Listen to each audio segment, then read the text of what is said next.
warahmatullahi wabarakatuh.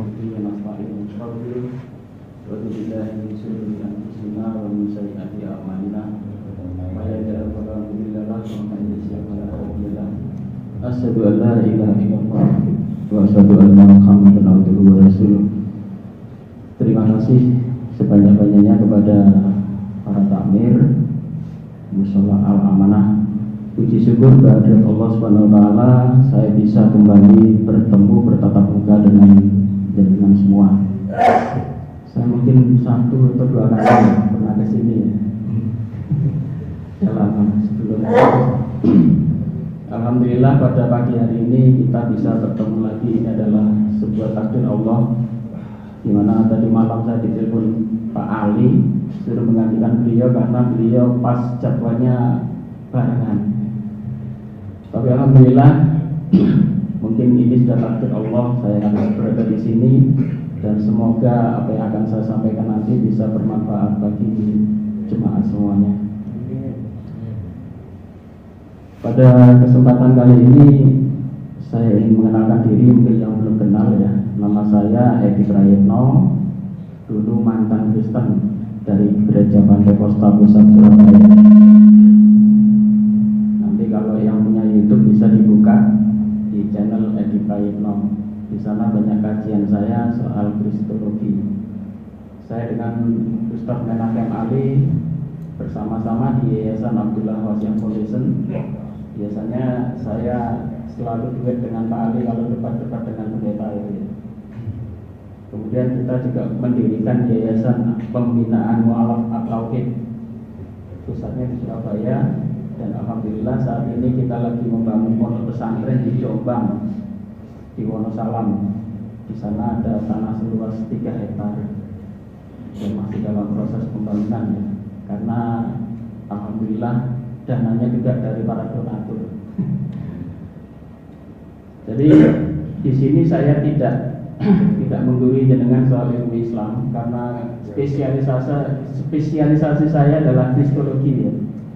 Jadi mungkin ini adalah ilmu yang beberapa orang adalah ilmu yang baru ya.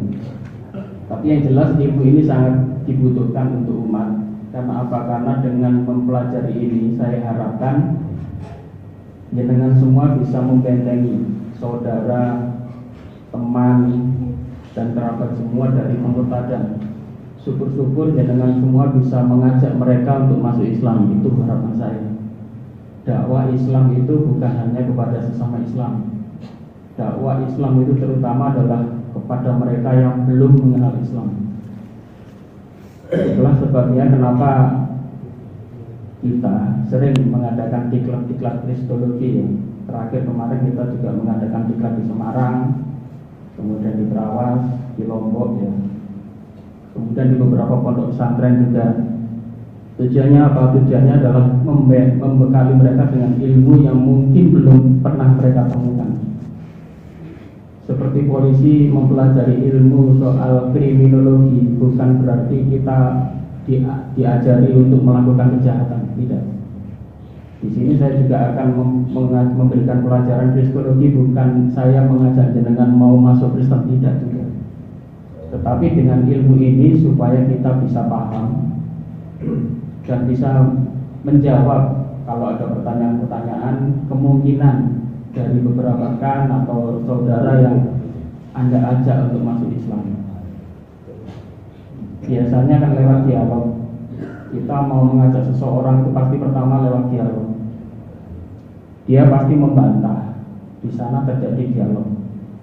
Di dalam Al-Quran dijelaskan memang tidak apa-apa kita berdebat, tetapi dengan cara yang baik. Seperti di An-Nahl 125 itu. Serulah mereka kepada jalan Tuhanmu dan bantahlah mereka dengan cara yang baik, bil hikmah. Caranya bagaimana? Mempelajari ilmunya. Ilmu ini jarang ditemukan di pondok pesantren atau di sekolah tinggi Al-Quran. Hanya ada di Fakultas Usuluddin, itu pun hanya beberapa semester. Itulah sebabnya kita banyak mengenal para kristolog justru dari orang Islam. Itu hebatnya ya. Kita mengenal Yai Abdullah Wasyam, Kita mengenal Kiai Budori yang dari Sumeneb, Syakir Naik dan sebagainya. Itu mereka muncul dari kalangan Islam. Kalau ada kristolog muncul dari Kristen, maklum, Arab maklum, dan itu wajar ya, karena dia mulai kecil sudah pegangnya Alkitab. Tapi kalau ada seorang Islam yang muncul jadi kristolog, itu hebat. Soalnya apa? Saya yakin itu tidak didapatkan di bangku kuliah atau di pondok pesantren.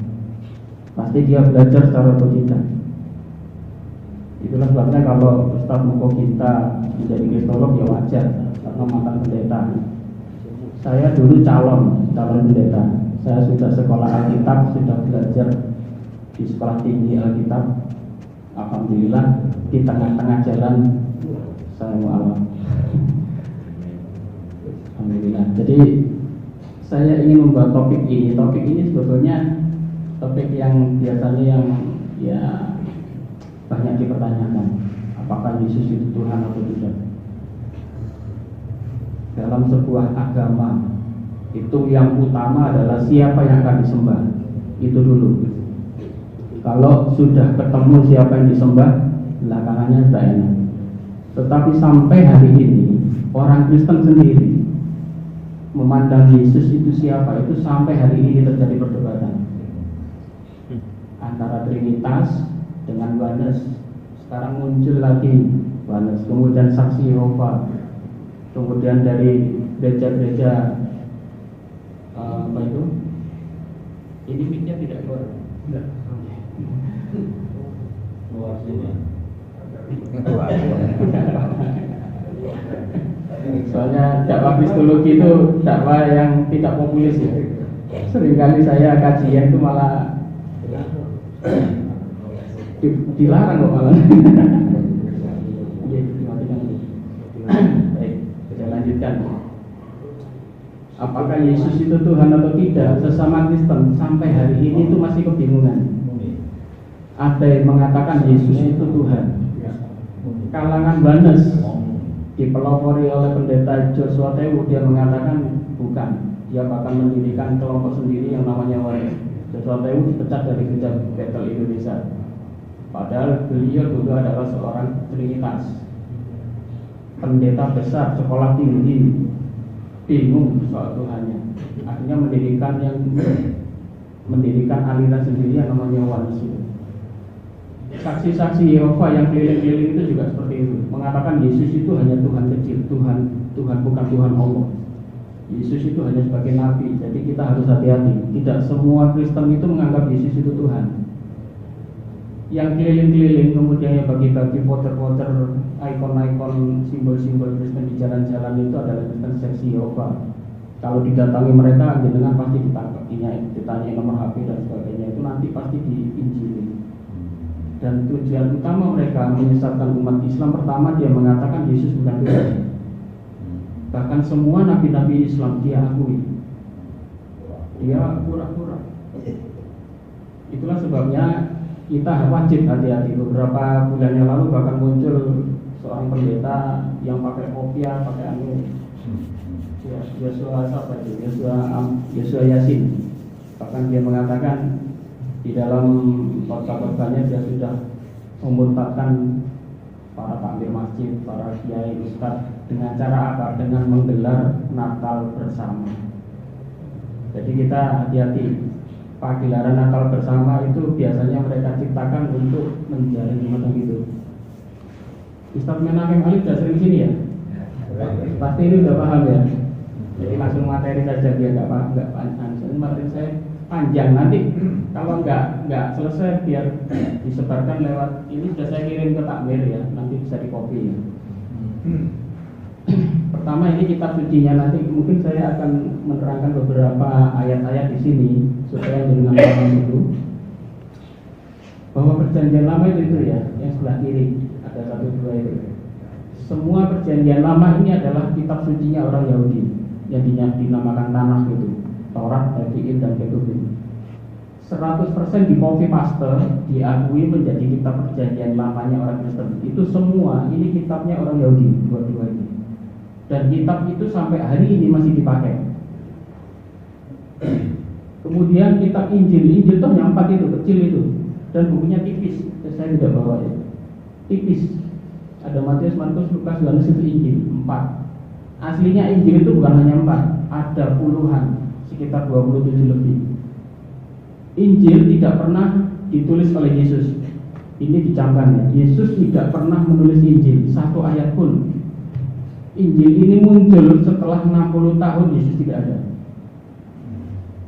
Kemudian Yesus mengatakan memberitakan Injil iya, tetapi dengan vokal, tidak ditulis. Yesus tidak pernah menulis Injil satu ayat pun tidak.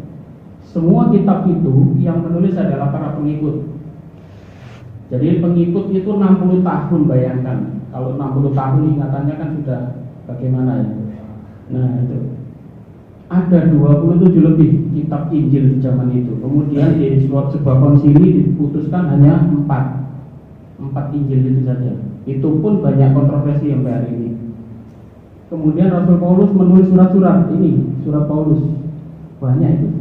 Roma, Korintus, Galatia, Efesus, ini nama-nama kota. Mungkin di sini ada yang mualaf. Angkatannya mungkin ada. Sudah paham berarti dengan dia. Itu surat Paulus dari mana? Protestan atau Katolik? Ya? Dari Katolik atau Protestan? Oh, alhamdulillah dari Protestan. Nah, ini saya lanjutkan. Soalnya Katolik beda lagi kitabnya. Ini Protestan. Ini ya kalau Katolik itu yang merah-merah ini ya, ada topi, cincin, makabe itu ya. Kalau Protestan yang merah-merah itu tidak diakui. Kitab sucinya aja mereka bingung. Suatu ketika saya pernah diajak orang, ID masuk Kristen lagi. Saya mau masuk Kristen. Saya jajar ada kitab suci itu 4. Kitab Kristennya Katolik, Protestan, kemudian kitab Kristennya Kristen Ortodoks, Seksi Yehova, Mesianik. Saya masuk Kristen lagi, tentukan kitab mana yang mau saya pakai. Gak bisa jawab mereka. Kitabnya beda-beda, ada yang ditambahi, ada yang dikurangi. Katolik ada yang ditambahi merah-merah itu. Kemudian dari Seksi Yehova dia bikin kitab suci sendiri. Kemudian di surat apostolik itu yang sebelah ya, kitab Rasul-Rasul. Jadi surat-surat Paulus itu lebih banyak daripada Injil. Injil hanya 4 Injil, 4 kitab itu ya. Oke, lanjut ya.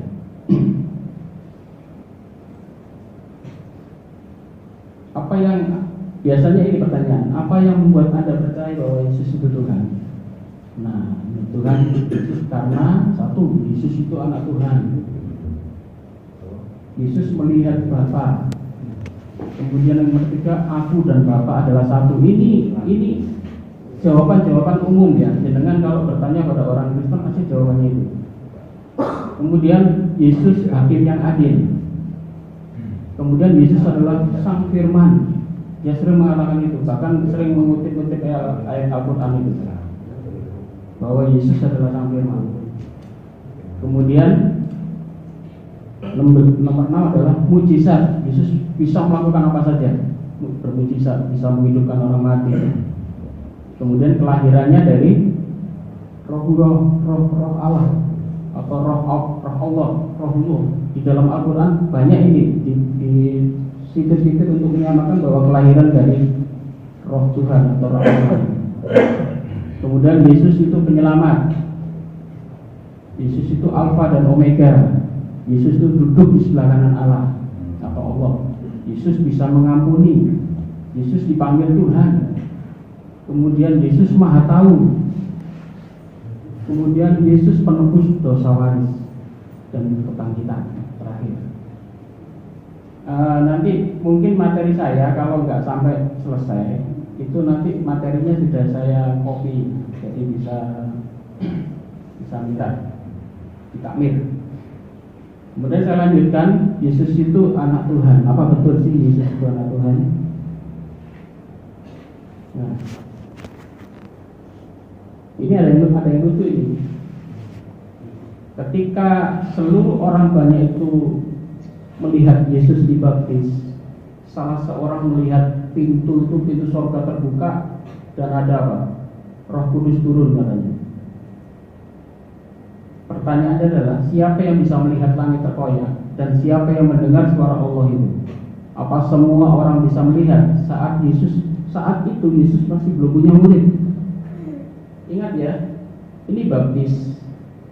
Budaya baptis itu sudah ada di dalam budayanya orang Yahudi sampai hari ini.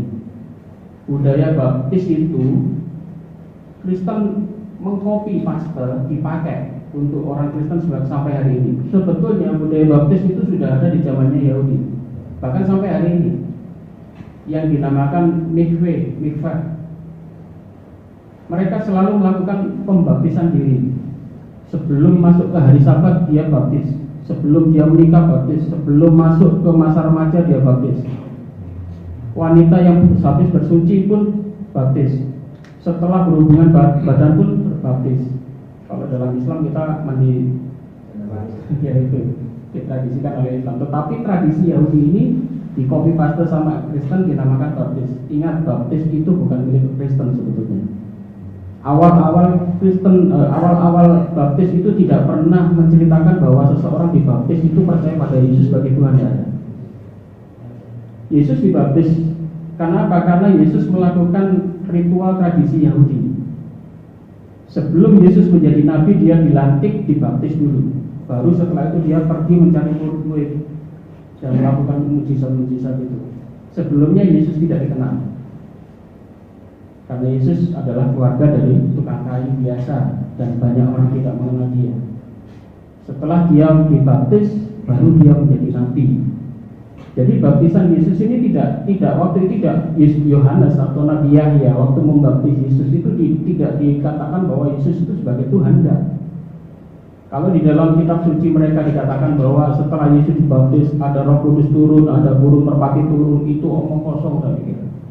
Langit terbuka, siapa yang bisa melihat langit? Yang menulis Injil ini siapa tadi? Para pengikut. Yesus belum punya murid. Siapa yang nulis Injil ini? Pengikutnya. Pengikut pun itu hanya dari mulut ke mulut, katanya. Siapa yang bisa melihat langit terbuka? Penonton itu, yang mungkin yang menghadiri. Waktu itu Yesus bukan siapa-siapa, gak dikenal. Siapa yang bisa melihat langit terbuka waktu Yesus dibaptis? Tidak ada. Siapa yang peduli gitu waktu itu? Ya. Kemudian saya lanjutkan. Banyak ayat di dalam Alkitab atau Injil itu Yesus sebagai utusan. Ini ayat-ayatnya buahnya ya. Saya mengumpulkan tadi malam ini sampai jam 11. Ternyata banyak sekali ayat-ayatnya ini. Nggak usah dicatat, nanti copy aja.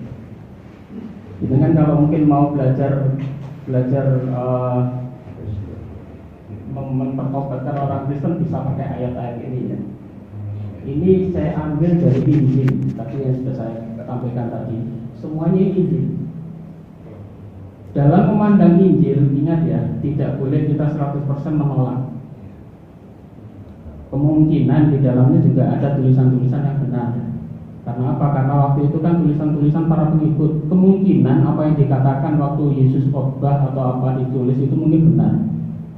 Bahkan kalau sampai hari ini Injil itu palsu, orang pertama yang berkata pasti Nabi Muhammad. Ternyata di dalam hadis, di dalam Al-Quran tidak pernah disebutkan kitab mereka palsu, tidak. Yang ada kitab mereka sudah dirubah oleh tangan-tangan manusia, itu dia. Soalnya apa? Injil itu ditulis oleh tangan manusia semua. Pengikut-pengikutnya yang nulis. Tidak didasarkan pada wahyu. Beda dengan Al-Quran, setiap ayat itu berdasarkan wahyu turun. Kalau Injil tidak ada wahyu yang wahyu turun kepada para murid disuruh nulis ayat ini, enggak ada. Bahkan Paulus pun tidak pernah mendapatkan wahyu. Surat-surat Paulus tersebut kepada kota-kota tadi itu berdasarkan surat-surat pribadi kepada jemaat-jemaat di Korintus, di Roma dan sebagainya, dan itu tidak ada satupun berdasarkan wahyu. Injil aja tidak berdasarkan wahyu, apalagi surat-surat Paulus ya. Coba Anda lihat ini. Ini ucapan Yesus. Dan alhamdulillah Injil itu meskipun banyak dirubah-rubah tangan manusia, masih ada kalimat-kalimat tauhid yang bisa menunjukkan bahwa ternyata Yesus itu sebetulnya tidak pernah mengaku dirinya sebagai Tuhan di dalam Alkitab. Mana ayat-ayatnya ini?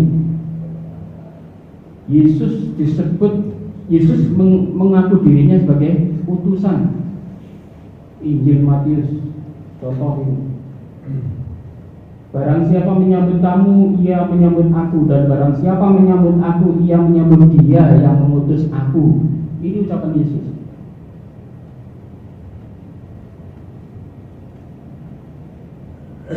Kemudian di Lukas pasal 4 ayat 18, Roh Tuhan ada padaku. Oleh sebab itu ia telah mengurapi aku menyampaikan kabar baik kepada orang-orang miskin, dan ia telah mengutus aku. Utusan. Yesus mengaku dirinya sebagai utusan. Bahkan Yesus tidak pernah mengaku dirinya sebagai anak Tuhan atau anak Allah, anak Allah, tidak. Kemana-mana Yesus selalu mengatakan aku anak manusia. Tidak pernah satu ayat pun Yesus mengaku dirinya sebagai anak Tuhan atau anak Allah. Tapi saat ini orang-orang sebelah mengatakan Yesus sebagai anak-anak Allah. Padahal Yesus mengatakan apa? Aku ini utusan. Ini Injil, kitabnya dibawa kemana-mana sama mereka. Dan Yesus mengaku sebagai utusan. Tuh, ini ayatnya banyak ini. Bahkan Yohanes pasal 5 ayat 30, Anda lihat.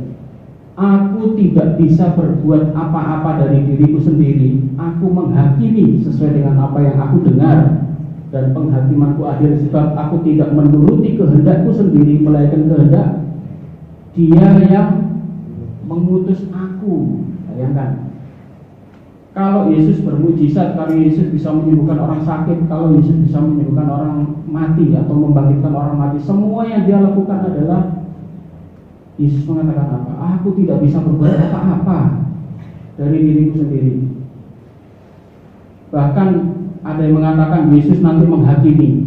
Yesus mengakui, aku menghakimi dengan apa yang aku dengar, dan penghakimanku adil sebab aku tidak menuruti kehendakku sendiri, melainkan kehendak Dia yang mengutus aku. Sekali lagi Yesus di ayat-ayatnya mengatakan dirinya sebagai utusan-utusan.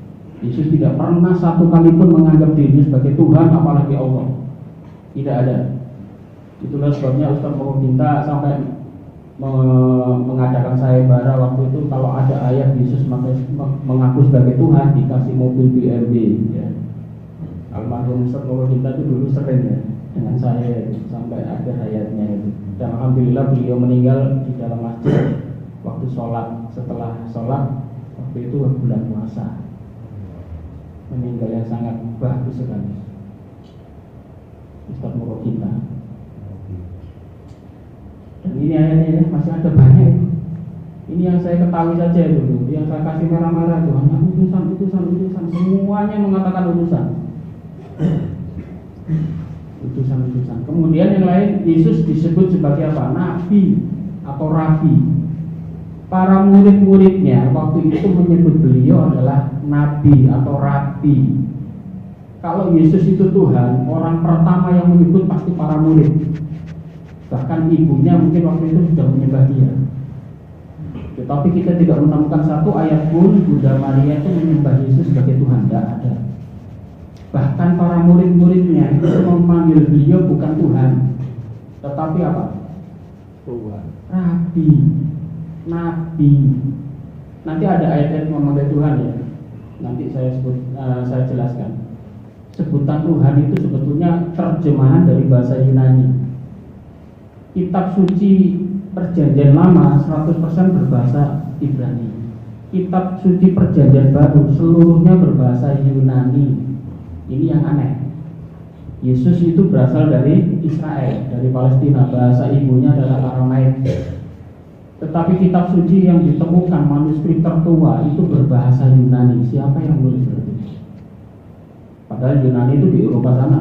Yesus tidak pernah pergi ke Yunani sana. Kemudian mereka mengatakan waktu itu kan dijajah Yunani. Tetapi masa sih Yesus dan murid-muridnya menulis kitab suci dalam bahasa Yunani? Kan harusnya bahasa ibunya dia, minimal bahasa Ibrani ya. Karena Yesus waktu itu berbahasa Aramaik dengan keluarga-keluarganya dan para murid. Tetapi kitab suci yang ditemukan Perjanjian Baru keseluruhan itu bahasa Yunani. Dan ucapan yang mengatakan Yesus dipanggil Tuhan itu adalah terjemahan dari Kurios. Itu bahasa Yunani. Artinya apa? Kurios itu artinya adalah Tuhan. Tuhan atau orang yang besar. Tetapi di dalam kitab suci Injil perjanjian Injil terjemahan yang masih memakai terjemahan tahun 1915-an itu ya, itu masih ditemukan terjemahannya masih diterjemahkan Tuhan. Tetapi terjemahan Alkitab yang akhir-akhir ini sudah diganti menjadi Tuhan. Itu terjemahan dari asal katanya bahasa Kurios itu ya, dari bahasa Yunani itu. Kurios ya. Jadi tidak pernah Yesus dipanggil sebagai Tuhan yang sebagai Allah, tidak. Apalagi Allah tidak. Yesus tidak pernah dipanggil sebagai Allah. Para murid-muridnya manggil sebagai Nabi. Bahkan Yesus sendiri mengaku dirinya adalah Nabi. Aku berkatamu sesungguhnya tidak ada Nabi yang dihargai di tempat asalnya. Karena waktu itu Yesus diusir-usir, bahkan disalib. Yesus mengatakan apa? Aku berkata kepadamu sesungguhnya tidak ada Nabi yang dihargai di tempat asalnya. Ini mirip dengan Nabi Muhammad, tidak dihargai di tempat asalnya. Tetapi begitu berhijrah, syiar Islam berkembang sama dengan Yesus ini. Yesus mengatakan seorang Nabi di mana-mana ditolak. Bahkan Nabi Musa pun dikirimkan ke kali itu. Nabi-nabi kisahnya sama itu. Dan Yesus mengaku dirinya sebagai Nabi yang juga ditolak di kampung halamannya, bahkan disiksa dan disalib. Yesus mengaku sendiri. Ya, itu masih rapi-rapi itu, masih bawahnya ayat-ayatnya. Kemudian selanjutnya Yesus disebut sebagai guru, karena Yesus selalu mengajarkan kebaikan, mengajarkan kepada tauhid. Yesus dipanggil para murid-muridnya sebagai guru. Panggilan rabi, guru, ya guru. Saya percepat saja, nanti ini isinya bisa dengan kopi, nanti baca sekali, Anda baca sendiri. Kemudian ini kesaksian daripada Yesus ya.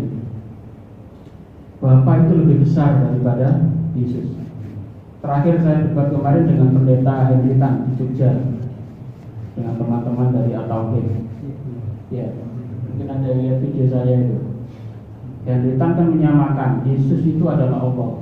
Bahkan Hendritan mengatakan bahwa semua nabi-nabi itu diutus oleh Yesus. Tak kasih ayat ini akhirnya pendeta Hendritan.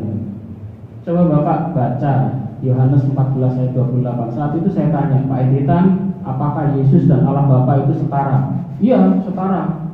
Dengan tegas dia mengatakan itu. Karena apa? Dia mengaku bahwa Yesus itu adalah Allah Bapa. Bahkan dia mengatakan Yesuslah yang mengutus para nabi-nabi. Tak kasih ayat ini akhirnya itu pendeta Hendritan itu. Coba Bapak baca ayat ini. Apakah Yesus itu sama dengan Allah Bapa? Dia jawab dia, ada di Alkitabnya. Di sana disebut apa? Kamu telah mendengar bahwa aku telah berkata kepadamu, aku pergi, tetapi aku datang kembali kepadamu. Sekiranya kamu mengasihi aku, kamu tentu akan bersukacita karena aku pergi kepada Bapakku, sebab Bapa itu lebih besar daripada aku. Yesus itu kecil, manusia biasa, nabi, guru dan sebagainya. Yesus tidak pernah satu ayat pun mengatakan sama dengan Allah, tidak pernah. Dan pengakuan Yesus itu diperkuat di dalam Al-Quran, bahwa Yesus tidak pernah mengatakan dirinya, ibunya sebagai Allah, apalagi sebagai tandingan Allah. Itu tidak mungkin. Nabi besar, Nabi Isa mengatakan dirinya sebagai Tuhan. Apakah benar Yesus itu anak Allah atau anak Allah? Semuanya di dalam semua ayat Alkitab itu ada 88 ayat yang mengaku dirinya sebagai anak manusia. Tidak pernah Yesus itu mengaku sebagai anak Allah, nggak ada. Ya. Dalam kitab Yohanes 13:31 disebutkan apa? Sesudah Yudas pergi, berkatalah Yesus, sekarang anak manusia. Di mana-mana Yesus selalu mengatakan anak manusia, anak manusia, anak manusia. Tujuannya apa? Supaya dia tidak dianggap sebagai anak Tuhan. Soalnya waktu itu rumor yang berkembang itu Yesus itu sudah dicurigai macam-macam, karena dia lahir tanpa bapak. Kemudian rumornya itu, wah ini titisannya Allah, wah ini anaknya Allah. Bahkan saat itu Yesus mengumpulkan para murid-muridnya, kemudian ditanya satu-satu, menurut kamu siapa aku? Menurut kamu siapa aku? Jadi pendapat Yesus, perbedaan soal siapa Yesus itu sudah terjadi saat Yesus masih hidup. Buktinya apa? Saat itu murid-muridnya dikumpulkan, ditanya satu persatu. Karena rumor-rumor yang di luar berkembang, Yesus itu dikatakan sebagai anak Allah, Yesus itu adalah Allah, Yesus itu adalah jelmaan daripada Allah dan sebagainya. Karena Yesus bisa membangkitkan orang mati. Akhirnya Yesus mengumpulkan para murid, ditanya satu persatu, siapa aku ini, siapa aku ini, siapa aku ini. Hanya Petrus yang mengatakan bahwa engkaulah Mesias anak Allah. Akhirnya Yesus marah dan mengatakan, hei Petrus, kamu jangan mengatakan itu di tempat orang lain. Karena apa? Khawatir ditafsirkan salah. Dan ternyata benar. Sampai hari ini mereka menafsirkan salah. Saat itu jawaban para murid beda-beda semua. Ada yang mengatakan engkau adalah nabi, engkau adalah titisan dari Nabi Elia, engkau adalah titisan daripada Elisa. Kenapa? Karena Nabi Elia, Elisa itu mukjizatnya hampir sama dengan Yesus. Kalau di dalam Al-Quran itu Nabi Eliasa itu ya. Nabi Eliasa itu juga bisa membangkitkan orang mati. Nabi Eliasa juga bisa menyembuhkan orang buta. Nabi Eliasa bisa memberikan anak yang tidak punya anak bisa punya anak. Nabi Eliasa bisa bahkan tulang-tulangnya saat orang meninggal kena tulangnya itu bisa hidup kembali. Bayangkan. Kalau hanya mujizat dikatakan Yesus itu sebagai Tuhan, Nabi Eliasa, Nabi Elia itu sama hebatnya dengan Yesus. Kenapa mereka tidak disebut sebagai Tuhan? Kalau hanya tidak lahir dari bapak, kalau hanya lahir tanpa bapak, Nabi Abraham pun lahir tanpa bapak. Jadi apalagi sekarang alasannya? Tidak ada. Kalau kita lihat di dalam Alkitab tadi sudah saya tunjukkan ayat-ayatnya bahwa Yesus tidak pernah mengaku dirinya sebagai Tuhan. Semuanya mengaku sebagai utusan, sebagai nabi, sebagai rabi, sebagai guru. Tidak pernah satu ayat pun Yesus mengaku sebagai Tuhan. Ya. Kemudian saya lanjutkan. Nanti lanjut tanya jawab ya sampai jam 6. Saya percepat, pasti nggak selesai. Misalnya kan tadi pertanyaannya dan jawaban siapa Yesus kan banyak ya. Nanti bisa dengan kopi pelajari dibaca di rumah gitu. Kemudian saya mau ambil ini, tujuan saya apa? Saya akan tunjukkan pada jenengan bahwa ada terjemahan-terjemahan di dalam Injil itu yang membuat kesalahan-kesalahan. Injil itu adalah kitab sinoptik. Injil 3 Matius, Markus dan Lukas isinya itu hampir sama. Kisahnya hampir sama. Tetapi isinya beda-beda. Saat Yesus disalib, yang satu berkata jam sekian, yang satu berkata jam sekian. Waktu Yesus mati dan bangkit, kitab ini mengatakan itu beda-beda. Bahkan kalau saya dulu pernah debat dengan pendeta Isra Soru waktu di Universitas Muhammadiyah Surabaya, saya tanya pendetanya itu, dia menjawab apa? Itu seperti wartawan meliput sebuah berita. Ada sebuah kecelakaan, ada 3 wartawan atau 4, dan wartawan masing-masing itu menulis sesuai dengan versinya masing-masing. Lah ini kitab suci kok kayak gitu ya? Itu jawaban pendeta Isra Soru loh waktu itu debat dengan saya itu. Dia memaparkan sebagai seperti wartawan menulis berita, makanya beritanya beda-beda. Nah ini Injil sinoptik itu ya. Jadi jangan biar paham. Injil pertama itu bukan Matius sebetulnya, Markus. Injil Markus ada dulu, manuskripnya tertua itu ya, ditemukan tertua. Kemudian ada Matius dan Lukas. Injil Markus itu menulis, kemudian di copy paste sama Matius sama Lukas. Ingat, Injil Matius, Injil Markus, Injil Lukas, Injil Yohanes pertama kali tidak ada namanya. Sebutan membuat nama-nama Matius, Markus, Lukas, Yohanes itu belakangan. Dan itu pun masih dipertanyakan apakah itu tulisan benar-benar tulisan Markus atau tulisan Matius atau Lukas atau Yohanes. Tidak ada yang mengakui. Alkitab itu hanya satu kitab yang jelas penulisnya, yaitu Paulus. Surat-surat Paulus itu di depannya, di atasnya itu tertera jelas. Aku Rasul Paulus menulis surat kepada jemaat di Roma, di Korintus dan sebagainya. Itu jelas. Sedangkan 4 kitab ini yang dianggap Injil itu, yang diakui sebagai tulisan Matius, Markus, Lukas, Yohanes itu awalnya tidak ada nama. Baru belakangan, ini mungkin tulisannya Matius, dikasih nama Matius. Mungkin ini tulisannya muridnya Yohanes, tulis nama Yohanes. Jadi kita sudah tahu dari sini ya kelemahan kitab-kitab mereka. Kemudian saya lanjutkan. Nah, contoh di kitab Markus, kitab ini pertama ada, kisahnya sama, tapi dirubah di kitab Matius, bahkan yang dirubah itu fatal itu. Apa? Coba Anda lihat yang saya garis merah. Waktu itu pada waktu orang banyak itu melihat Yesus, tercenganglah mereka semua dan bergegas menyambut Dia. Lalu Yesus bertanya kepada mereka, apa yang kamu persoalkan dengan mereka? Kata seorang dari mereka banyak itu, panggilannya Yesus apa? Guru, di kitab Markus. Tetapi kisah ini sama, disalin di kitab Matius. Ucapan guru itu dirubah menjadi apa ya? Tuhan. Ini kitabnya masih ada loh sampai hari ini. Jangan catat ini, kasihkan orang-orang itu. Kalau mereka masih menyebut sebagai Tuhan, ingat, Injil pertama itu bukan Matius. Manuskrip tertua itu adalah Markus. Disalin, karena waktu itu kan belum ada mesin fotokopi ya. Jadi semua itu masih tulisan tangan. Para pengikut mungkin saya nulis, kemudian dilanjutkan oleh Ustaz Hamas ya nulis juga. Wah, nulis dari Pak Edi, kopi. Ustaz Hamas nulis, dikopi lagi dengan yang lain, ditulis tangan. Akhirnya waktu itu muncul beberapa versi Alkitab Perjanjian Baru. Dari tulisan saya pertama diduplikat Ustaz Hamas, diganti tulisan saya. Padahal panggilan pertama adalah guru. Kemudian diganti, sama ini ceritanya. Ketika Yesus dan murid-murid kembali dan seterusnya, katanya, Tuhan, kasihilah anakku, ia sakit. Padahal apa? Pertama ditulis apa? Guru. Kok bisa diganti jadi Tuhan? Itu ya. Makanya kadang-kadang kalau kita bertanya, mana sih sebutkan satu ayat di dalam Injil yang Yesus disebut sebagai Tuhan, mereka pasti kasih ayat ini, Matius ini.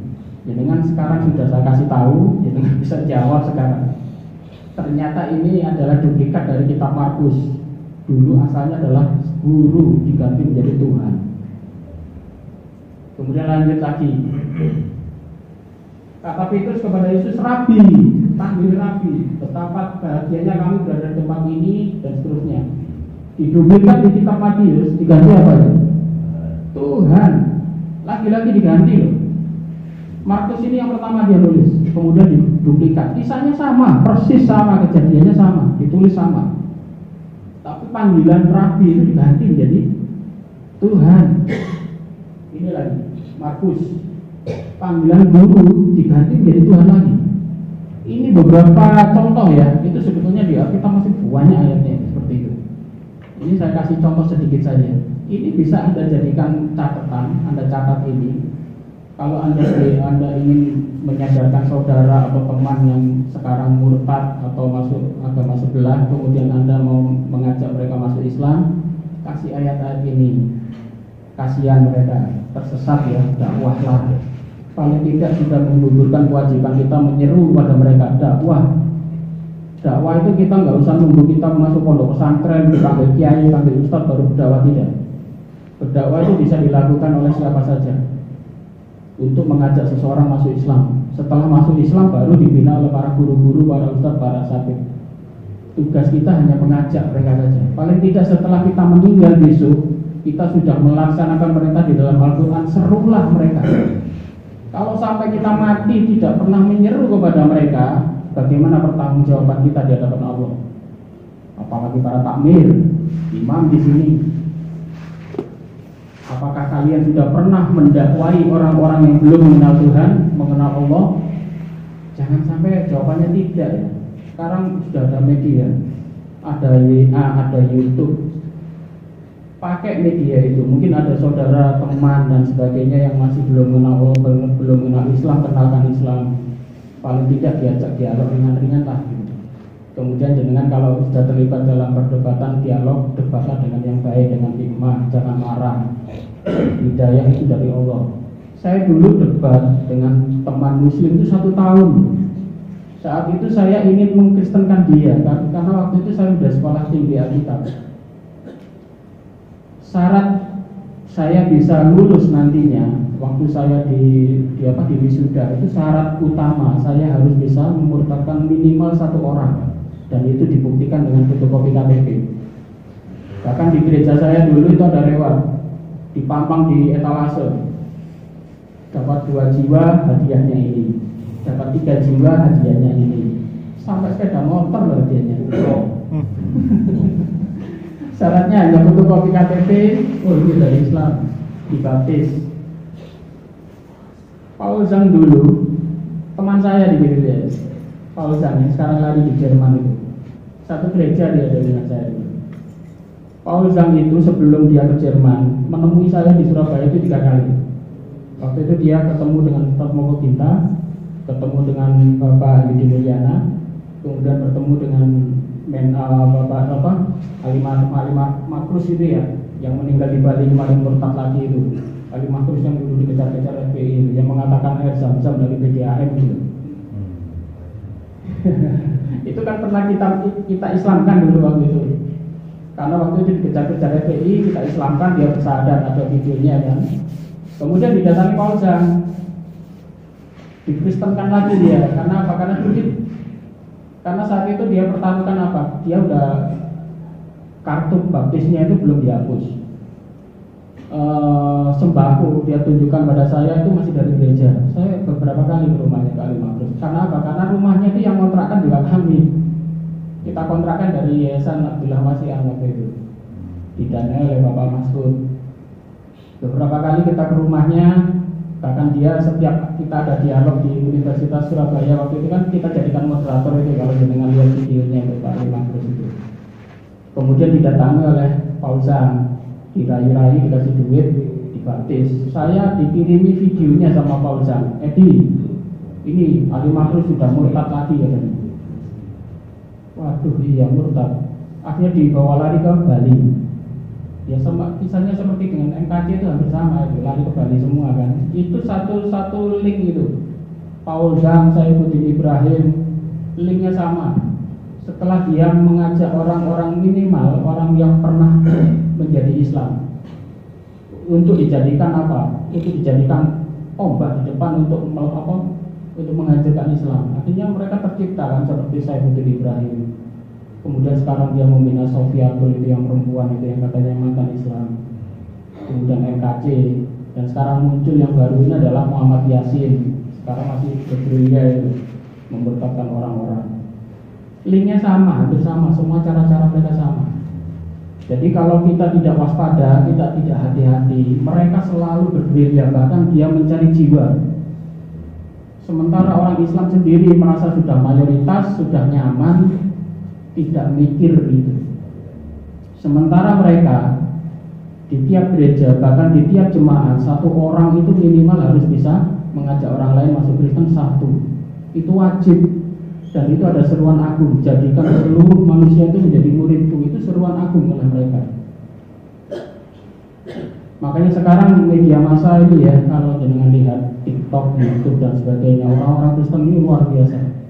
Yang terakhir kemarin Gracia yang kita tahan, kita laporkan ke Polda itu, Gracia Apil. Padahal Gracia itu dulu sering dialog dengan kami, dengan Bapak Menakem Ali. Terakhir Gracia kan menghina-hina Nabi Muhammad itu, soal berzinah dengan Zainab dan sebagainya itu. Karena dia sudah keterlaluan, kita laporkan ke Polda. Masih di dalam penjara di sampai sekarang. Gracia Melo namanya. Dulu sering dialog dengan kita itu, dengan Pak Ali juga. Orang-orang model seperti itu ya, kita wajib berhati-hati dan waspada. Karena apa? Rongrongan iman itu luar biasa. Orang anak-anak kecil, remaja itu sudah pegang TikTok, pegang YouTube, dan di situ, waduh luar biasa menjelek-jelekan Islam kayak gitu. Dan sementara orang Islam banyak yang tidak menjawab, diam semuanya. Kalau kita dari para mu'alaf ini, kristolog menjawab dan sebagainya, belum apa-apa udah dihukumi apa? Intoleran, dia diancam-ancam, dilaporkan. Saya berapa kali dilaporkan ya. Bahkan Saifuddin Ibrahim menargetkan saya itu urutan kedua setelah Felixio. Dia mengatakan Edi Prayitno ini nomor 2 setelah Felixio, harus dilaporkan. Dulu itu rame-ramenya itu. Jadi dakwah kristologi itu ya memang gini, rawan dengan ya memang kita mengajak orang masuk ke Islam apalagi benturan dengan agama sebelah. Paling tidak lawan kita itu bukan hanya orang Kristen, bukan hanya non Muslim, bahkan sesama Islam sendiri. Sesama Islam sendiri kita kadang-kadang dilapor-laporkan dengan tuduhan intoleran. Bahkan waktu saya diundang di masjid di Ambarawa itu, judulnya itu sampai 6 kali itu nggak diizinkan sama polisi. Bahkan saya waktu datang tuh masjidnya dijaga ketat sama polisi. Soalnya kajian-kajian semacam ini kan kita tahu sendiri berita-berita di luar yang membubarkan itu bukan orang non Kristen, bukan Muslim. Yang membubarkan itu malah saudara-saudara kita sendiri. Kan aneh gitu. Dakwah tapi mereka ya seperti itu ya. Saya nggak mau sebutkan dari kelompok mana, tapi jangan pasti udah tahu. Jadi itu ya. Mungkin ada yang mau bertanya dari sini, silakan. Kita bertanya saja, silakan.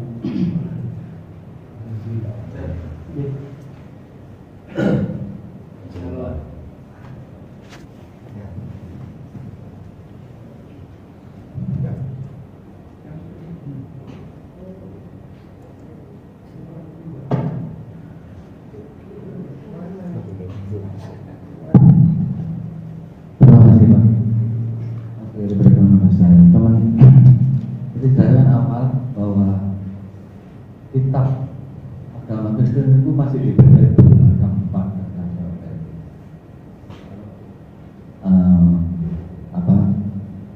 Kristen Protestan itu kitabnya lain. Cuman saya ingin tanya, kalau kita itu berbeda sedikit sudah ekspos, dengan setelah itu sudah ekspos. Tapi dia itu 4 berbeda itu jam-jam aja ada berita. Kemudian saya tanya lagi, apa bedanya Injil Canon sama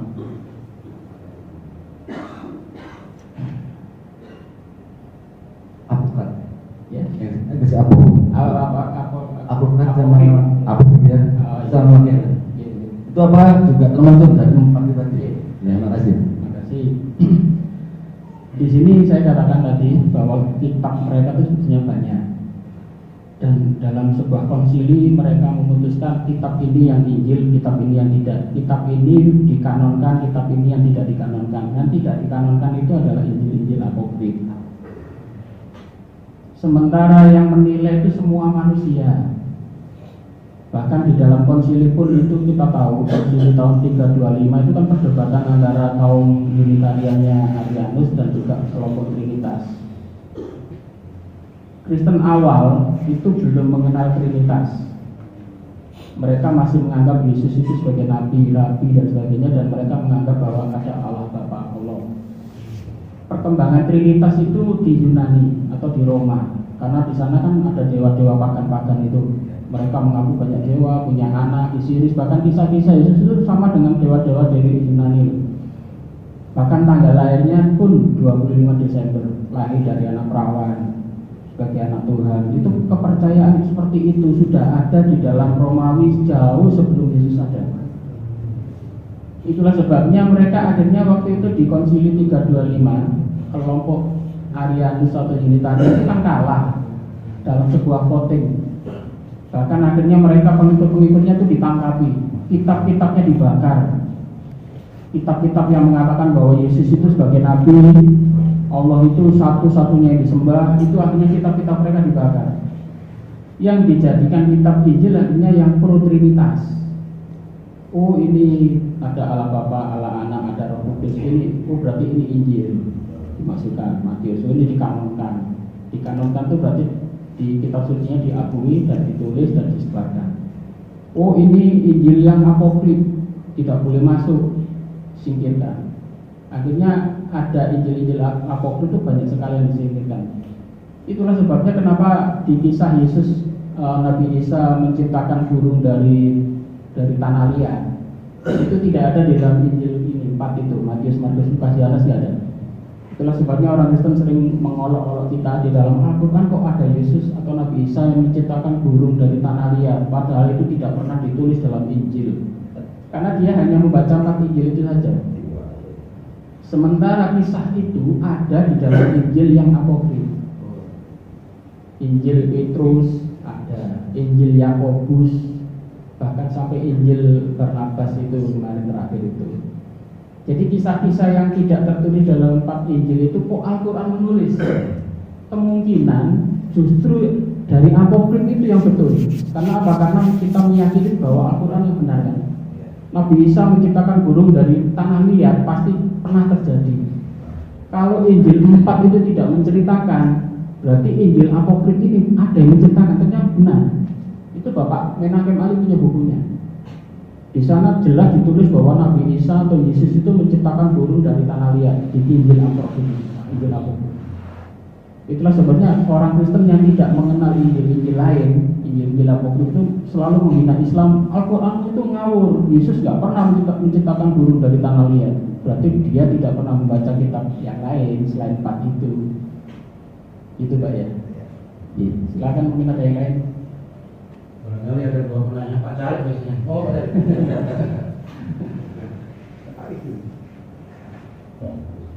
Gak apa-apa, tanya saja, mumpung saya di sini. Terus saaminya, jangan malu-malu. Memang kita belajar sama-sama belajar.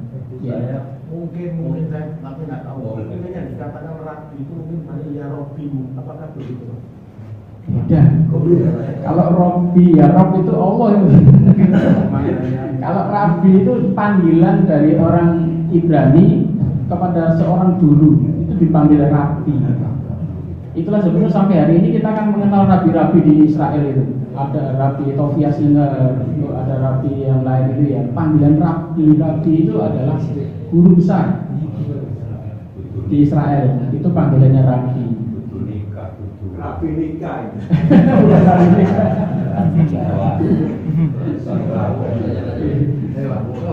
Monggo Mas. Pak Jare. Pak Jare.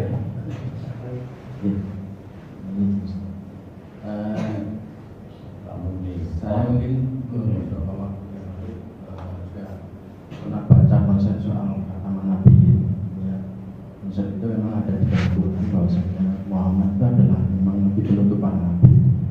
Nah, di dalam konsep itu juga yang ingin saya tanyakan tegaskan adalah sejauh mana Injil itu pun baik dari 4 kitab itu ada yang apokrif bercerita tentang konsep Nabi yang terakhir. Karena kalau kita tahu pada saat Nabi itu akan dilahirkan, tanda-tanda itu sudah sangat diketahui oleh mereka. Bahkan Nabi itu juga sangat diburu oleh mereka. Dicari tanda lahirnya seperti benjolan di sebelah kiri, dan itu sampai di Taurat pun bercerita, sehingga orang-orang Yahudi itu pun mereka juga sampai tahu sedikit itu tanda-tanda kenabian itu. Nah, lalu juga bagaimana di Injil orang-orang mereka juga tahu tentang tanda-tanda kenabian itu. Nah, ketika memang itu diceritakan di dalam kitab-kitab itu, nah apakah di dalam 4 kitab yang tadi di dalam kitab apokrif itu hal-hal seperti itu juga ditiadakan oleh mereka, sehingga pengakuan terhadap Muhammad sebagai nabi penutup itu benar-benar dihapus atau ditasbihkan oleh mereka, tidak dihapus. Mungkin itu bisa sedikit dijelaskan Ustaz. Baik, terima kasih. Bukan hanya di kitab apokrif, bahkan di Injil juga menulis. Tapi tulisannya memang nubuatan ya, namanya nubuatan itu tidak menyebut nama secara jelas. Memang tidak menyebut ciri-ciri juga. Tetapi di sana menyebutkan di dalam beberapa kitab Injil, saya cari-cari mungkin ayatnya kelewatan. Itu disebutkan bahwa nanti setelah aku tidak ada, seorang akan Allah atau Tuhan akan mengirimkan seorang penolong yang lain. Itu ada di dalam kitab Injil. Di sana disebutkan aku akan mengirimkan seorang penolong yang lain. Tetapi mereka menafsirkan ini adalah sebuah parakletos. Sebutan parakletos itu diartikan bahwa ternyata nanti di akhir zaman atau setelah Yesus tidak ada, yang diturunkan adalah Roh Kudus. Jadi mereka mengartikan parakletos itu adalah Roh Kudus. Padahal di dalam kitab Injil mengatakan seorang. Kalau roh itu kan bukan seorang. Dan ini ayatnya ada di dalam Injil. Mungkin saya cari-cari yang daripada lama ya, nggak lupa naruhnya tadi. Nah, di sini ada, saya copy ini udah ada. Tinggal di copy saja nanti. Itu disebutkan di sana seorang. Nanti setelah aku tidak ada di dunia ini, Tuhan akan mengirimkan seorang penolong yang lain yang akan menyertai engkau selama-lamanya. Dan itu diartikan sebagai Roh Kudus. Itu bukan nabi apokrif, malahan itu Injil ada disebutkan itu. Tetapi seseorang itu atau siapa yang akan dikirim itu akhirnya kan diperdebatkan. Orang Kristen mengatakan yang akan dikirim itu adalah Roh Kudus. Kalau hanya Roh Kudus, Yohanes Pembaptis atau Nabi Yahya itu bahkan di dalam kandungan dia sudah penuh Roh Kudus. Waktu Yesus dibaptis katanya Roh Kudus turun, berarti kan sudah ada Roh Kudus. Bahkan di Perjanjian Lama, di kitab-kitab tanah itu Roh Kudus juga turun kepada Nabi Daud, kepada Nabi Sulaiman dan sebagainya. Berarti jauh hari sebelum Yesus hadir, Roh Kudus itu sudah ada. Kalau dia mengatakan nubuatan setelah Yesus tidak ada, nanti Roh Kudus itu diturunkan ke dunia ini, ya telat. Karena Nabi Yahya pun waktu di dalam kandungan tuh dia penuh Roh Kudus. Kemudian di dalam Injil juga disebutkan bahwa seorang, alhamdulillah itu ayatnya masih belum dihapus itu, masih menyebut seorang. Ya namanya nubuatan seperti itu mas. Jadi nggak menyebut letter nama enggak. Bahkan Immanuel pun yang diklaim oleh orang-orang Kristen itu sebagai sebutan untuk Yesus di dalam kitab Yesaya, itu pun sebetulnya bukan untuk Yesus. Sebutan Immanuel itu adalah nama seseorang. Karena di zaman itu akhiran L itu banyak. L itu kan Elohim. Ada Yesiel, ada Gabriel, ada Israel. Yang akhiran L itu banyak. Bahkan Immanuel di dalam Injil, di dalam kitab Yesaya. Kemudian oleh orang Kristen mengatakan, oh nanti akhir zaman akan turun Immanuel, Tuhan beserta kita. Padahal nubuatan Nabi Yesaya itu tidak pernah menubuatkan untuk kedatangan Nabi Isa atau Yesus. Karena Immanuel akhiran L itu hanya nama. Dan itu pernah saya perdebatkan kemarin di Jogja dengan pendeta Hendritan, dan Hendritan pun akhirnya tidak bisa jawab soal itu. Kemudian Injil Barnabas, kenapa di sana disebutkan nubuatan langsung menyebut nama Muhammad? Itu sampai hari ini pun orang-orang pasti nggak percaya Injil Barnabas. Kenapa? Oh, Injil Barnabas itu ditulis abad 14 atau 15 itu. Tulisan-tulisan Injil Barnabas itu ditulis oleh orang yang sudah mengenal Islam. Waktu itu sudah ada Nabi Muhammad. Itulah sebabnya Injil Barnabas ditulis ada muncul Nabi Muhammad di sana disebut. Dan kenapa hal itu masih diperdebatkan? Karena nubuatan itu tidak pernah menyebut nama secara langsung. Yesus pun mengatakan nanti seseorang akan turun menggantikan aku dan menyertai kamu selama-lamanya. Mulutnya akan menyampaikan sebuah kebenaran. Firman Tuhan akan disampaikan. Siapa dia? Dia Nabi Muhammad. Siapa lagi? Gak ada. Apakah Roh Kudus pernah mengajari seseorang berkata-kata firman Allah? Gak ada. Yang mengajari hukum, yang mengajari syariat, mengajarkan firman Allah itu adalah Nabi Muhammad. Dan itu menyertai umatnya sampai akhir zaman. Nubuatan Nabi Isa. Iya. Kalau begitu, bagaimana seorang Heraklius itu yakin ketika dia berdialog dengan Abu Sofyan, bagaimana ciri-ciri seorang nabi itu akan muncul? Iya. Artinya apakah ada sebuah pengajaran pada Heraklius bahwasanya di dalam kitab yang dia pelajari itu muncul ciri-ciri kenabian. Ciri-ciri kenabian muncul, bahkan di kitab Perjanjian Lama pun muncul. Bahkan di dalam Perjanjian Lama dikatakan apa? Seorang nabi, seorang buta huruf kan disebutkan di sana. Akan dikasih kitab suci, dia tidak bisa membaca. Kalau orang mempelajari Alkitab, dia mengerti Alkitab benar-benar, dia akan mendapatkan nubuatan-nubuatan itu sebetulnya merujuk pada Nabi Muhammad. Itulah sebabnya seorang pakar teologi yang belajar Alkitab akhirnya menemukan satu titik. Siapa itu? Islam dan Nabi Muhammad, tidak ada lagi. Yesus pun sampai hari ini dipertanyakan ke Tuhannya. Semakin belajar Alkitab, semakin dia pinter Alkitab, bukan semakin kuat imannya. Betul. Bahkan pendeta Yosua itu kuat, kurang kuat seperti apa? Dia udah S2 teologi dan juga para pakar-pakar Alkitab itu, tapi ternyata mentok. Ya gitu Mas. Mungkin ada lagi? Yes. Assalamualaikum warahmatullahi wabarakatuh. Waalaikumsalam. Saya beberapa kali dialog sama teman Unigir. Dia mengatakan bahwa Yesus beserta Roh Kudus, dia menganggap Roh Kudus adalah Tuhan. Saya bantah dengan keyakinan kami dari referensi kami ada referensi Quran di surat, ada beberapa surat yang mengatakan, contohnya surat di An-Nisa itu dikatakan bahwa kurang lebih sambil kalimatnya, ketika Allah mengatakan, hai Isa, Maryam, ingatlah nikmatku padamu dan pada ibumu di waktu aku menguatkan kamu dengan Roh Kudus. Nah, Roh Kudus di sini kemudian saya kuatkan bahwa Roh Kudus ini bukan Tuhan. Ini kata di An-Nahl jelas dikatakan ayat 1-2. Katakanlah Roh Kudus atau Jibril menurunkan Al-Quran itu dari Tuhanmu dengan benar. Jadi Roh Kudus adalah panggilan Jibril. Jibril dalam Al-Quran dipanggil Roh Kudus atau Al-Amin. Karena Al-Amin itu Roh Kudus. Jadi yang saya katakan bahwa kenapa Roh Kudus di Quran itu Jibril bukan Tuhan. Jadi karena tugas utama Jibril adalah penyangka wahyu, bahwa yang menurunkan Al-Quran adalah Jibril, tidak direct dari Tuhan. Makanya Roh Kudus bagi pengertian Islam adalah Jibril, bukan Tuhan. Betul tak? Betul.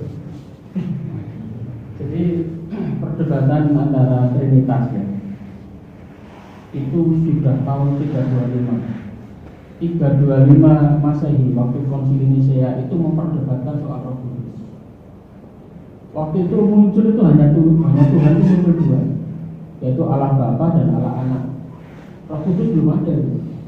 Itu sampai 300 sekian, sampai tahun 400 itu Roh Kudus belum ada. Doktrin Roh Kudus menjadi Tuhan nomor 3 itu belum ada.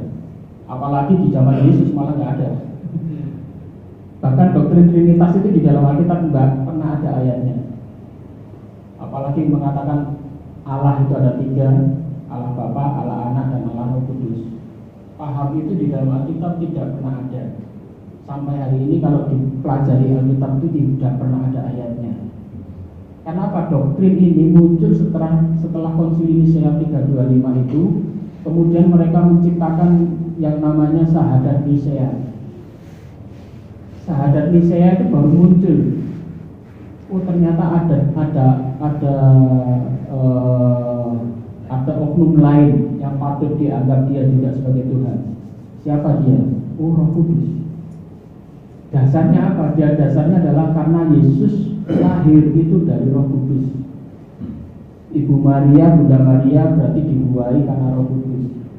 Berarti yang membuahi Ibu Maria itu adalah Roh Kudus, yang lahir ini adalah Roh Kudus. Itulah sebabnya Yesus juga mendapat predikat sebagai Allah Bapa, Allah Anak, dan Allah Roh Kudus. Doktrin itu ada setelah 300 sekian tahun. Jadi jenengan tadi sudah benar mengatakan bahwa doktrin itu salah. Di dalam Al-Quran Roh Kudus itu malaikat Jibril, iya seperti itu. Roh Kudus itu apa sih? Roh yang suci, yang tidak dipunyai oleh manusia. Siapa? Ya para malaikat. Para malaikat kan nggak punya, kita nggak punya rohnya para malaikat. Tafsir itu mungkin mendekati kebenaran. Kalau hanya Roh Kudus yang ada di dalam, roh yang ada di dalam Yesus, Nabi Isa, dan para murid, para nabi, dan kita semua, rohnya itu sama, yang diciptakan oleh Allah. Tetapi ada tingkatan lagi roh yang lebih suci lagi. Siapa? Ya rohnya para malaikat. Kemungkinan mungkin malaikat Jibril termasuk dia, dianggap sebagai barisan roh yang paling suci, atau bukan paling ya, roh suci di atas manusia. Dan semua roh suci, rohnya malaikat, rohnya manusia itu ya sama ciptanya itu. Gak pernah ada namanya roh itu berdiri sendiri dianggap sebagai Allah. Ada Allah Bapa, Allah Anak, dan Roh Kudus. Gimana cara membahasnya? Kan bingung. Itulah sebabnya saya dulu masuk Kristen itu karena saya masuk Islam dulu itu karena berpikiran simpel saja. Ada Allah Bapa, ada Allah Anak, ada Allah Roh Kudus, yang pasti yang benar itu. Terus saya menyembah Allah Bapa saja. Di mana tempatnya Islam? Islam mengakui Yesus. Saya tidak kehilangan Yesus. Ada Roh Kudus, ada, bahkan di dalam Alkitab disebutkan Ruhullah, Yesus diciptakan dari Roh Allah. Dua-duanya masih saya dapat. Bahkan saya menyembah pada Allah Bapa. Saya tidak kehilangan Yesus, saya tidak kehilangan Roh Kudus.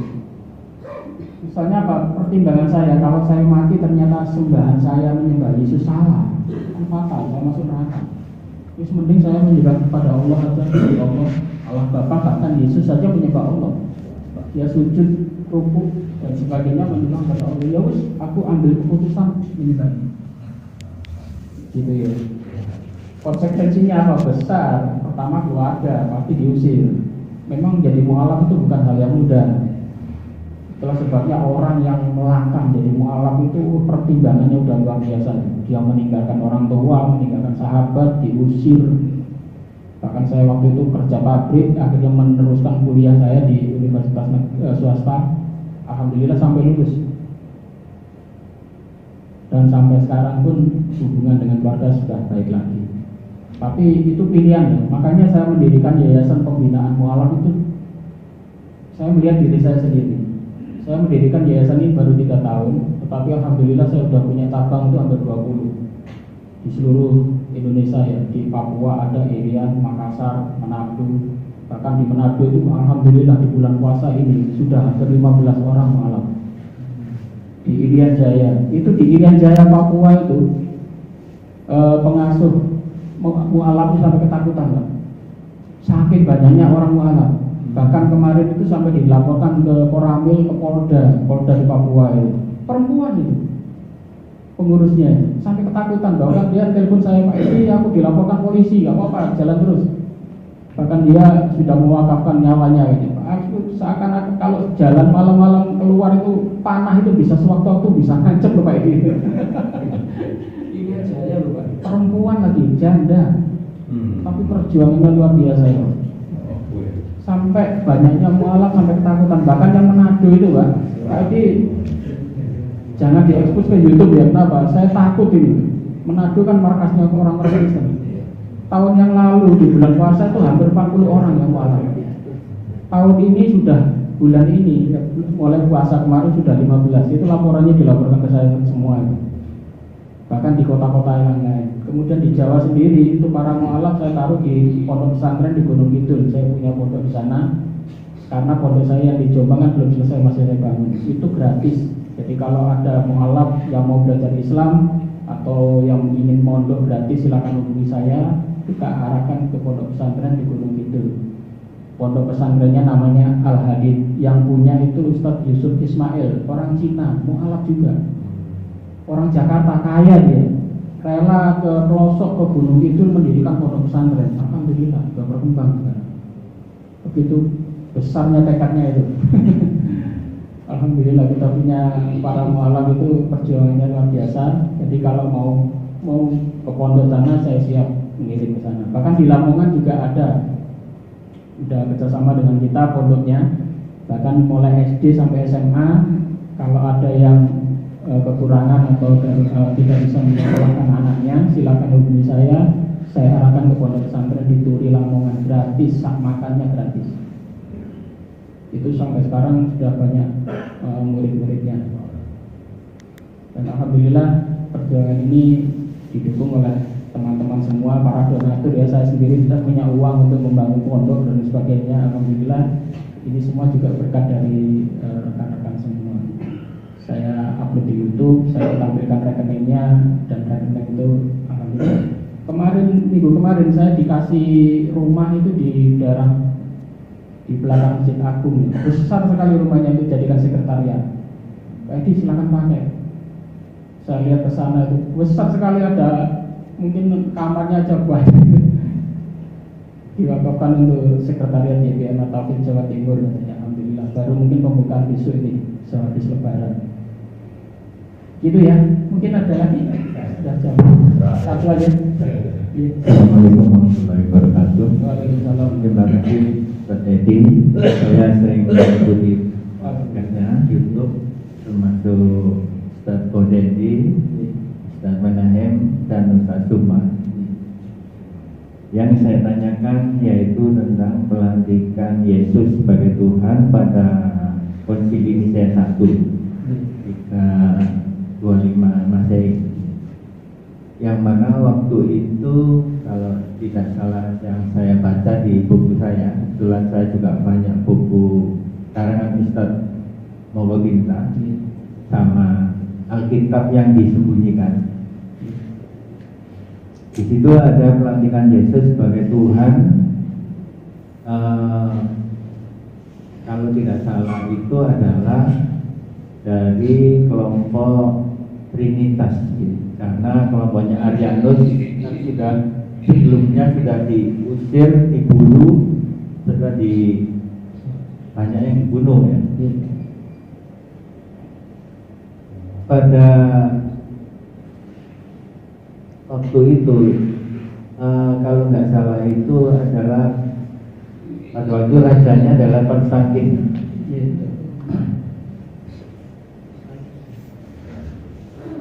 Apakah pada tahun itu sudah diresmikan bahwa Yesus sebagai Tuhan untuk agama negara pada pemerintahan Raja Konstantin? Atau awal-awalnya, apakah awal itu dimulainya? Pertanyaan yang kedua adalah tentang Melkisedek. Yang kita cari di buku-buku itu kelihatannya bahwa Melkisedek itu kalau di Islam itu kayaknya itu ini Nabi Khidir. Apakah itu benar? Terima kasih. Cukup sekian. Wassalamualaikum warahmatullahi wabarakatuh. Waalaikumsalam. Untuk Konsili Nicea 325 yang dikatakan di beberapa buku mengatakan itu pelantikan Yesus sebagai Tuhan, itu sebetulnya bukan dilantik pada tahun itu ya. Karena waktu itu sudah berkembang dua pendapat. Kelompok Arianus mengatakan Yesus itu bukan Tuhan, Allah Bapa, Allah itulah yang Tuhan. Kemudian kelompok yang lain yang terutama di kelompok di negara-negara Eropa itu dari kaum pagan itu, mereka mengakui Yesus itu Tuhan, sekaligus Tuhan Anak dan sekaligus Roh Kudus. Jadi waktu konsili itu memantapkan sebetulnya. Kalau dilantik saat itu Yesus sebagai Tuhan sebetulnya kurang tepat ya. Seperti karena apa? Karena pendapat itu sudah beredar, hanya dimantapkan. Nah, karena waktu itu Konstantinopel itu berpingin mengembangkan kekuasaannya atau ingin memperbesar pengaruh kekuasaannya kepada masyarakat. Sebetulnya Konstantinopel itu nggak percaya dengan Kristen, ya. Orang ateis, orang penyembah berhala. Tetapi karena ingin merayu kelompok dari Kristen, dia mengadakan konsili, kemudian merangkul orang-orang Trinitas karena dia merasa Trinitas itu mayoritas saat itu. Ditentang oleh Arianus, Yesus itu bukan Tuhan. Artinya kan dalam persidangan ramai itu debat berhari-hari. Nah, karena tidak ada titik temu, akhirnya Konstantinopel turun tangan. Ya udah diputuskan aja segini.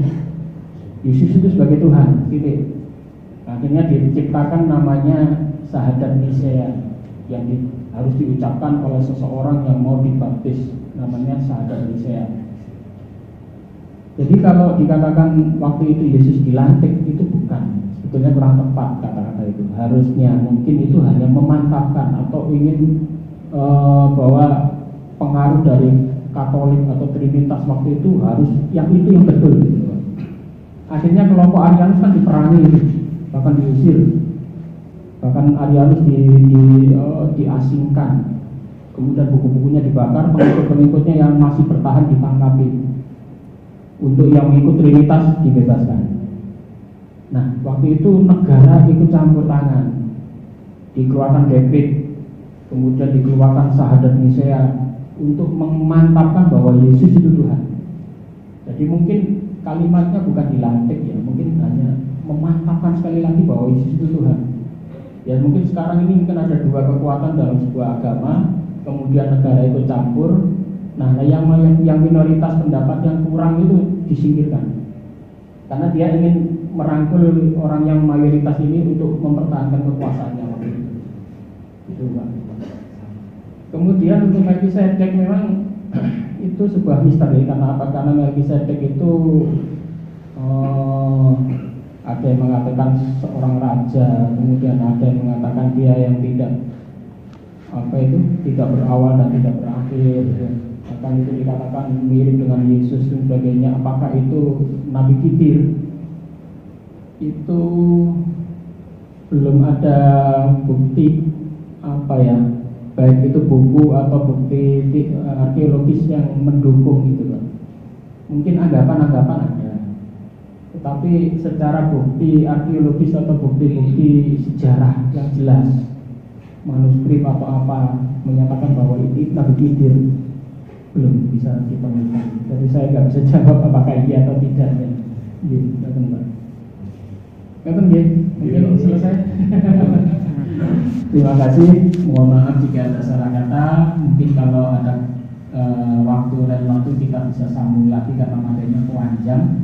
Nanti bisa ada kopi lagi di takbir sudah saya kirim ya. Monggo kita tutup dengan doa kafaratul majelis. Semoga pertemuan ini bermanfaat. Subhanallah wa bihamdihi. Assalamualaikum warahmatullahi wabarakatuh. Waalaikumsalam warahmatullahi wabarakatuh.